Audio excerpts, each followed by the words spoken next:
You can reach a place in your society where the people in charge and their lapdogs in the media become so completely disconnected from the concerns of actual people, become so totally uninterested in the lives of citizens, that the society becomes very volatile, and we are fast approaching that point. So we could fix this problem. The solution to this catastrophe is very straightforward. End the war in Ukraine. Reestablish energy flows into Europe and save the global economy, including ours. Is Joe Biden doing that? Are other reckless Western leaders like Boris Johnson doing that? No, they're doing the opposite. They're sending billions more from their dying economies to Ukrainian oligarchs, and for no good reason. The UK has committed $2.8 billion to Ukraine in a country where 70% of pubs may close because they can't afford electricity. This is a government that's preparing for power outages in the middle of winter. As The Guardian reported, under the government's last reasonable worst-case scenario, officials believe the UK could experience blackouts for several days in January if cold weather combines with gas shortages to leave the country short of power. Well, of course cold weather will combine with gas shortages, because that's when people use gas, when the weather is cold. Wake up, geniuses. And it's not just happening in the UK. Again, it's happening everywhere. Spain has just approved more than 50 million euros for Ukraine, and that's not including funding for military hardware. In other news, Spain's Congress just implemented temperature controls on commercial buildings.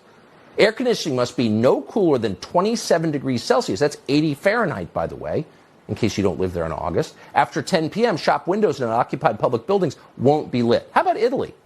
Well, Italy has allocated more than 600 million euros for Ukrainian refugees. And yet, at the same time, air conditioning in Italian schools and public buildings has already been restricted in what the government labeled Operation Thermostat. That began in May.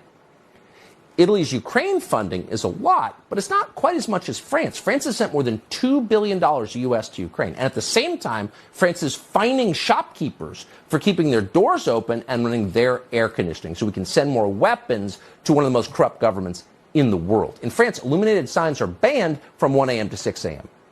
For our part, the United States has sent more than $10 billion in military aid. That's 19 packages of weapons to what Mitch McConnell tells us is the most important thing in the world.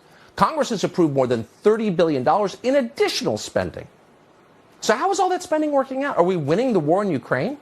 Have we bankrupted Vladimir Putin like Joe Biden claimed we would? The ruble just hit a 7-year high against the U.S. dollar in June.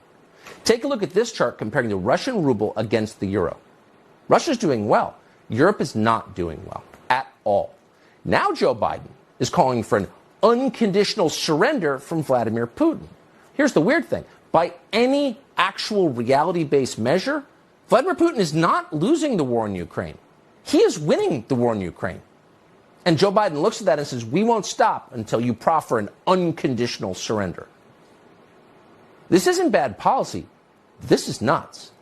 It makes no sense. In fact, it only makes sense if the goal is to completely destroy the West in order to make way for Chinese global dominance. What would be the other explanation for this behavior? Retired Army Colonel Doug McGregor joins us tonight to assess all of this. So Doug, I'm just wondering